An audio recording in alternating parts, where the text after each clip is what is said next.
এই বিউটিফুল রোজ বানটা কিভাবে ক্রিয়েট করলাম সেটাই আমি তোমাদের সাথে শেয়ার করব। হেই হ্যালো এভরিওয়ান, আমি মেকআপ আর্টিস্ট মৌমিতা দাস চলে এসেছি নতুন একটি ভিডিও নিয়ে। প্রথমে ফ্রন্ট পার্টে 4 থেকে 5 আঙ্গুল গ্যাপ রেখে সেকশন বের করে নিতে হবে।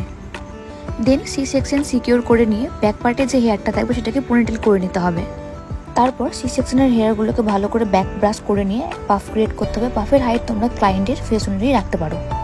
তারপর ফ্রন্ট পার্টে ডায়াগোনাল সেকশনে ভলিউম ক্রিয়েট করে লাইন ওয়ার্ক করে নিতে হবে ইউপিনের সাহায্যে। সেম টেকনিক তোমরা সাইড পার্টেও করতে পারো। তারপর আমি এখানে ফ্রন্টে একটি এজ ভেরিয়েশন ক্রিয়েট করে নিয়েছি।